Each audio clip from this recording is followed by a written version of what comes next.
और हवा इतनी तेज थी कि लोग घर से बाहर निकलते ही कांपने लगते। गांव के छोटे से घर में अर्जुन और उसकी पत्नी सुमन अपने 2 बच्चों के साथ बैठे थे।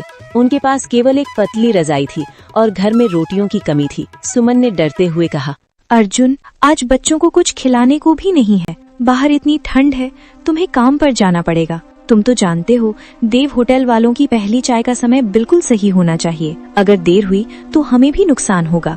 अर्जुन ने बच्चों की ओर देखा। उसके बेटे ऋतिक और बेटी प्रिया अभी भी नींद से आंखें मसल रहे थे। सुमन, चिंता मत करो, मैं आज किसी भी हाल में पैसे लाकर ही रहूंगा। बच्चों के लिए नई रजाई और गर्म खाना जरूर लाऊंगा।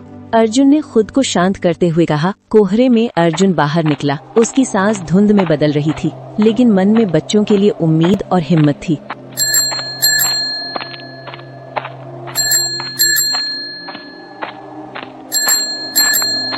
अर्जुन देव होटल के पास पहुंचा। होटल का नाम पूरे गांव में मशहूर था। सुबह की पहली चाय बनाने का काम उसकी जिम्मेदारी थी, लेकिन इस ठंड में काम करना आसान नहीं था। होटल के मालिक राघव देव हमेशा सख्त और जल्दी में रहते थे। उन्होंने अर्जुन को देखा और ताने दिए। अरे अर्जुन, फिर से देर हो गई। ये पहली चाय का समय है। आज थोड़ी भी देरी हुई तो मैं पगार काट दूंगा। अर्जुन ने सिर झुकाते हुए कहा, साहब, कोहरे और ठंड के कारण देर हो गई, पर मैं जल्दी से चाय बनाकर पूरे ग्राहकों को खुश कर दूंगा। राघव देव ने हाथ हिलाया और कहा, हाथ बढ़ाओ, जल्दी करो। तुम्हारी चाय में स्वाद होना चाहिए, मेहनत से नहीं, जल्दी। अर्जुन ने ठंड और थकान को भूलकर चाय बनाने की तैयारी शुरू की। उसके हाथ ठंड से सुन्न हो गए थे, लेकिन उसने ध्यान केंद्रित किया। आज उसे बच्चों के लिए पैसे लाने ही थे। अर्जुन ने चाय बनाने में पूरी मेहनत लगा दी। दूध उबालना, मसाले मिलाना और सही स्वाद बनाना, हर कदम पर उसकी कोशिश बच्चों के चेहरे पर मुस्कान लाने के लिए थी। लेकिन ठंड और भूख ने उसे कमजोर कर दिया था। पूरे दिन उसने बिना कुछ खाए ही काम किया। ग्राहकों की भीड़ बढ़ रही थी और हर कोई उसकी चाय की तारीफ कर रहा था। राघव देव बार बार ताने दे रहे थे, तुम्हारे हाथ सुनने क्यों हैं? और जल्दी करो, समय कम है। अर्जुन अपने दर्द को अंदर दबाए रहा। उसने सोचा, अगर आज पैसे नहीं लाया तो बच्चों की रजाई और खाना कैसे होगा। शाम होते होते अर्जुन ने पूरी मेहनत करके सारी चाय तैयार कर दी। उसके हाथ और शरीर थक गए थे, लेकिन मन में बच्चों के लिए उम्मीद और प्यार बना रहा। जब अर्जुन ने दिन की मेहनत पूरी की तो वो राघव देव के पास गया। साहब, आज की पगार और पिछली बकाया पगार दें, ताकि मैं घर जाकर बच्चों के लिए रजाई और राशन ले सकूं। राघव देव ने ठुकराते हुए कहा, अर्जुन, आज मेरे पास कम पैसे हैं। पगार का पूरा हिसाब कल मिलेगा। अब निकलो, मैं अपना काम देख रहा हूँ। अर्जुन की आंखों में निराशा झलकी, लेकिन उसने खुद को शांत रखा। वो जानता था कि गुस्सा करने से कुछ नहीं होगा। वो बाजार की ओर चला, हाथ में सिर्फ कुछ पैसे। बच्चों के चेहरे याद आ रहे थे जो ठंड और भूख से कांप रहे थे। अर्जुन ने सोचा, मुझे कोई रास्ता निकालना होगा। बच्चों को नहीं भूखा सोने दूंगा।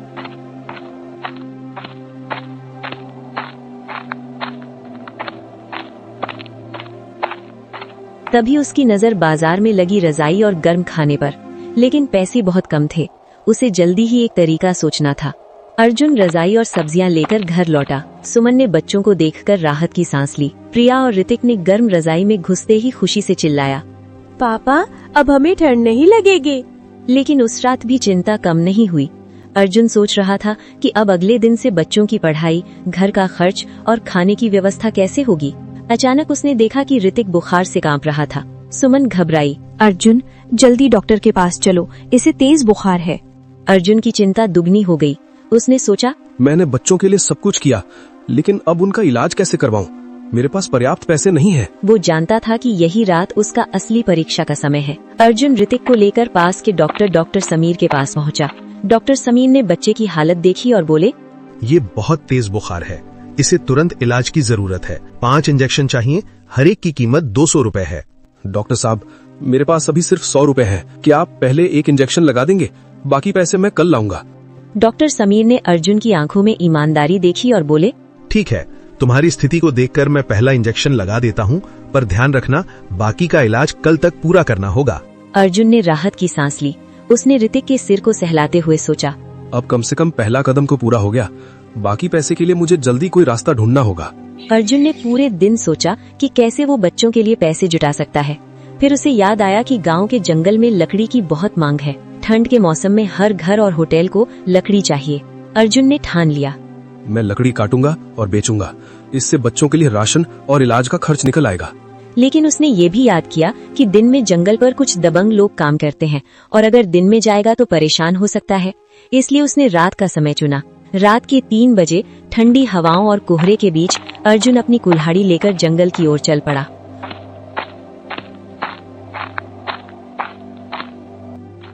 उसे डर था, लेकिन बच्चों की जान और उनका भविष्य उसकी हिम्मत को और मजबूत बना रहे थे।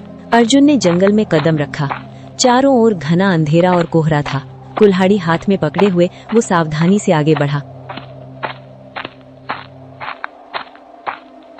लेकिन कुछ ही देर में उसे पता चला कि रात में भी वहाँ कुछ दबंग लोग काम करते हैं। उन्होंने अर्जुन को देखकर धमकाया। तुम कौन हो? यहाँ काम करने की कोई इजाजत नहीं है, निकल जाओ। अर्जुन ने घबराए बिना कहा। मैं अपनी मेहनत से अपने बच्चों के लिए लकड़ी काट रहा हूँ, किसी को नुकसान नहीं पहुँचाऊंगा। लेकिन दबंगों ने उसे धमकी दी कि अगर वो रुक गया तो उसकी कुल्हाड़ी को तोड़ देंगे। अर्जुन जानता था कि लड़ना बेकार है, इसलिए वो शांत मन से काम करने लगा। रात भर उसने मेहनत से लकड़ी काटी और कुछ ही समय में एक गट्ठा तैयार कर दिया। सुबह होते होते थक कर लेकिन संतुष्ट अर्जुन गट्ठा लेकर बाजार की ओर चल पड़ा। अर्जुन बाजार पहुंचा और गट्ठा लकड़ी बेचने के लिए मन ही मन ठान लिया कि अब उनके परिवार की किस्मत बदलने वाली थी। अर्जुन ने अपने घर के सामने एक छोटा सा ठेला तैयार किया। उसने उसे रंग बिरंगे पोस्टर और हाथ से लिखे बड़े अक्षरों से सजाया, तारा चाय स्टॉल। अर्जुन ने अपनी विशेष चाय बनानी शुरू की। ये चाय मसाले, दूध और उसकी मेहनत से बनी थी, जिससे हर घूंट में गर्माहट और प्यार महसूस होता था। पहली सुबह ठंड और कोहरे के बावजूद कुछ पड़ोसी आए और चाय पीकर तारीफ करने लगे। धीरे धीरे गांव के लोग सुबह सुबह अपनी चाय के लिए तारा चाय स्टॉल पर आने लगे। अर्जुन ने देखा कि मेहनत का फल मिलने लगा। उसकी आंखों में खुशी थी, लेकिन उसे पता था कि अभी भी मेहनत जारी रखनी होगी। तारा चाय स्टॉल की खुशबू पूरे मोहल्ले में फैल गई। गांव के लोग सुबह की शुरुआत सिर्फ अर्जुन की चाय पीकर ही करने लगे। अर्जुन ने देखा कि उसकी मेहनत रंग ला रही है। धीरे धीरे ग्राहकों की संख्या बढ़ने लगी। हर कोई कहता, इस चाय में कुछ खास है, जैसे घर की गर्माहट। सुमन और बच्चे भी उसके साथ चाय बनाने में मदद करने लगे और ऋतिक ग्राहकों का स्वागत करता। अर्जुन ने मुस्कुराते हुए सोचा, अब मैं अपने परिवार के लिए स्थिर भविष्य बना सकता हूँ। मेहनत और ईमानदारी का फल जरूर मिलता है। राघव देव ने देखा कि उसके होटल की चाय की बिक्री धीरे धीरे कम होने लगी है। ग्राहक अब अर्जुन की तारा चाय स्टॉल पर जा रहे हैं। राघव देव ने परेशान होकर कहा, पहले जैसी भीड़ कहाँ गई? इस छोटे से स्टॉल के पास ही लोग क्यों खड़े हैं? हर सुबह लंबी लाइन लगने लगी। लोग दूर दूर से आकर अर्जुन की चाय का स्वाद लेने लगे। अर्जुन ने देखा कि उसकी मेहनत ने उसे न केवल पैसे दिए बल्कि सम्मान भी दिलाया। अब उसे कोई दबंग या कठोर सेठ डराने नहीं आता। सुमन ने कहा, अर्जुन देखो, बच्चों की खुशियाँ और ग्राहक की मुस्कान, तुम्हारी मेहनत ने हमारी जिंदगी बदल दी। हाँ, मेहनत और ईमानदारी से ही असली सफलता मिलती है। अब हम अपने पैरों पर पूरी तरह खड़े हैं। तारा चाय स्टॉल गांव की पहचान बन गई। लोग कहते, जहाँ तारा की चाय है वहाँ ठंड भी गर्म लगती है। अर्जुन का परिवार अब न केवल आर्थिक रूप से मजबूत था, बल्कि गांव में उसका और सुमन का सम्मान भी बढ़ गया। बच्चे प्रिया और ऋतिक अब स्कूल जाते और मेहनत के महत्व को समझते। लोग अर्जुन से सलाह लेने आने लगे, क्योंकि उन्होंने देखा कि ईमानदारी और मेहनत से किसी भी कठिनाई को पार किया जा सकता है। सुमन ने कहा, अर्जुन, अब तुम्हारी कहानी हर घर में प्रेरणा बन गई है। बच्चे भी तुम्हारी मेहनत देखकर खुद को प्रेरित महसूस करते हैं। ये सब हमारी मेहनत और साथ देने वाले दोस्तों की वजह से संभव हुआ है। अब हम दूसरों की मदद भी करेंगे। अर्जुन ने देखा कि अब वो केवल अपने परिवार के लिए नहीं बल्कि पूरे गांव के लिए कुछ कर सकता है। उसने तय किया कि तारा चाय स्टॉल के मुनाफे से वो गरीब और जरूरतमंद लोगों की मदद करेगा। हमारी चाय की सफलता को दूसरों की भलाई में बदलना चाहिए। अगर हमारे पास है तो हमें बांटना भी चाहिए। अब तारा चाय स्टॉल पर केवल चाय ही नहीं मिलती थी, बल्कि गरीब बच्चों के लिए नाश्ता और जरूरतमंदों के लिए मदद भी की जाती थी। गांव वाले अर्जुन की ईमानदारी और उदारता देखकर प्रभावित हुए। अब वो केवल एक सफल व्यवसायी ही नहीं बल्कि पूरे गांव में आदर्श बन चुका था। अर्जुन अब पूरी तरह अपने परिवार के लिए आर्थिक सुरक्षा सुनिश्चित कर चुका था। उसने अपने लिए और बच्चों के लिए बचत करना शुरू किया। ऋतिक और प्रिया की पढ़ाई अब व्यवस्थित हो गई थी। अर्जुन ने तय किया कि उनकी शिक्षा में कोई कमी नहीं आएगी। सुमन और अर्जुन ने मिलकर अपने घर को नया रूप दिया। छोटे से घर को उन्होंने रंग बिरंगे फूलों और साफ सुथरी छत के साथ सजाया। अर्जुन ने सोचा कि मेरी मेहनत, ईमानदारी और सुमन के समझदारी से अब हम एक स्थिर और खुशहाल जीवन जी रहे हैं। गांव वाले भी उनकी उपलब्धियों से प्रेरित हुए और उन्हें सम्मान देने लगे। अर्जुन ने देखा कि तारा चाय स्टॉल की मांग लगातार बढ़ रही थी। उसने तय किया कि अब केवल चाय नहीं बल्कि छोटे स्नैक्स और गर्म नाश्ता भी स्टॉल पर उपलब्ध कराया जाएगा। उसने दुकान के लिए एक छोटा सा पक्का हिस्सा तैयार किया और नई बर्तन, प्लेट और सामग्री खरीदी। सुमन ने चाय और खाने की नई रेसिपी सीखी और बच्चों ने ग्राहकों की मदद करना शुरू किया। गांव वाले खुश थे कि अब उन्हें ताज़ी चाय और स्वादिष्ट नाश्ता एक ही जगह पर मिल रहा था। अर्जुन ने सोचा, मेरी मेहनत और ईमानदारी ने न केवल मेरी जिंदगी बदली बल्कि पूरे गांव को भी लाभ पहुंचाया।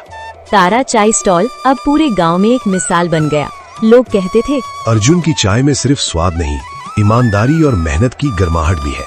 अब अन्य बच्चे और युवा भी अर्जुन की कहानी सुनकर प्रेरित होने लगे। वे मेहनत और ईमानदारी से अपना काम करने की सोचने लगे। ऋतिक और प्रिया भी अपने पिता की मेहनत देखकर खुश थे। उन्होंने भी सीखा कि संकट में साहस और समझदारी से काम लेना चाहिए। अर्जुन ने महसूस किया कि केवल व्यवसाय ही नहीं बल्कि उसका परिवार और समाज भी अब एक नई दिशा में बढ़ रहे थे। अर्जुन अब पूरी तरह अपने पैर पर खड़ा हो चुका था। तारा चाय स्टॉल न केवल गांव की सबसे प्रसिद्ध चाय की दुकान बन गई थी बल्कि अर्जुन का नाम ईमानदारी और मेहनत का प्रतीक बन गया। गांव के लोग उसे सम्मानित करने लगे। छोटे छोटे व्यवसायी उससे सीखने आने लगे। अर्जुन ने अपने परिवार के लिए एक सुरक्षित और खुशहाल जीवन सुनिश्चित किया। सुमन, प्रिया और ऋतिक भी गर्व महसूस कर रहे थे। अर्जुन ने अपने जीवन में ठंडी रातों, संघर्ष और कठिनाइयों से सीख लेकर एक मजबूत नींव तैयार की थी। अर्जुन की मेहनत, ईमानदारी और परिवार के साथ सहयोग ने उनके जीवन